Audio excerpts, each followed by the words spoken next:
নমস্কার বন্ধুরা, কেমন আছো তোমরা? তোমাদের সামনে নতুন আরেকটি ভিডিও নিয়ে চলে এলাম। তো এখন যাচ্ছি বাজারে, কসমেটিকের দোকানে চলে এসেছি। ছোটোখাটো কিছু জিনিস কিনতে হবে। ঘরে পাউডার শেষ হয়ে গেছে, আর তিব্বত আর পন্ডস ছাড়া কোনো পাউডার ব্যবহার করি না, তো দুটো পাউডার নিয়ে নিলাম আর কিছু কসমেটিকের জিনিস কিনে নিয়েছি। আর প্রচণ্ড গরম পড়েছে বাজারে।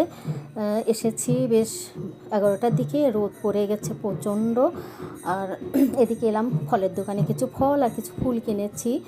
আজকে বাবার মৃত্যুবার্ষিকী, তো সন্ধ্যায় বাসাতে একটু কীর্তনের ধর্মীয় আলোচনা প্রার্থনার ব্যবস্থা করা হয়েছে, সঙ্গে আশেপাশের কয়েকজনকে বলা হয়েছে। তো বাজার থেকে এসে মার এখানে উঠেছি, কিছু সবজি কেটে দিচ্ছি। আর আজকে যেহেতু আমাদের নিরামিষ খাবার, আজকে খাওয়া হবে সবজি, ধরো সবজি রান্না করা হবে, খিচুড়ি, লুচি, পায়েস, মিষ্টি এগুলোরই ব্যবস্থা করা হচ্ছে। তো মাকে একটু হেল্প করে দিচ্ছি এখান থেকে।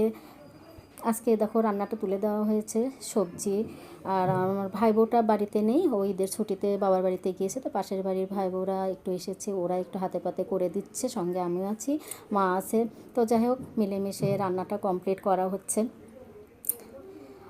আমি একটু বাড়িতে কাজটা সেরে বাড়িতে যাচ্ছি, চান করে ফ্রেশ হয়ে তারপরে দেখো মার বাড়িতে আবার রওনা দিয়েছি। কাছাকাছি একই এলাকায় আমার বাড়ি, মার বাড়ির আমার বাড়ি। তো বিকেলে পড়ন্তই, বিকেলে চারদিকে নিস্তব্ধ হয়ে গেছে। সেই সময় কিন্তু বাইরে বের হতে ভালোই লাগে, কিন্তু প্রচণ্ড গরমে কিন্তু ভালো লাগে না। এদিকে দেখো কীর্তন পরিবেশনের জন্য যারা গেস্ট যারা এসেছে তাদের জন্য আমরা একটু চা করছি, সঙ্গে চা করছি, একটু বিস্কিট মিষ্টি এগুলো দিয়ে দিচ্ছি। আর খানিক পরে কীর্তন পরিবেশন করা হবে। তো আজকে সবার কাছে আমার একটা অনুরোধ, আমার এই বাবার মৃত্যুবার্ষিকীর দিন তোমরা একটু আমার বাবার জন্য প্রার্থনা করো, আমার বাবা যেন স্বর্গবাসী হয়।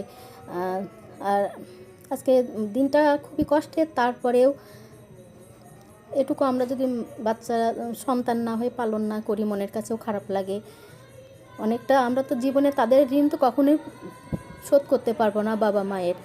ধর্মীয় একটু কাজ যদি না করতে পারি, সেটা মনের কাছে দায়ী থেকে যায়। তো যাই হোক, দেখো কীর্তনের লোকজন এসে গেছে, সবাই আশেপাশে সবাই এসেছে। তো ভিডিওটা আর বেশি বড় করব না, এখানেই বিদায় নিচ্ছে। পরবর্তী ভিডিওতে তোমাদের সাথে আবার দেখা হচ্ছে।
Say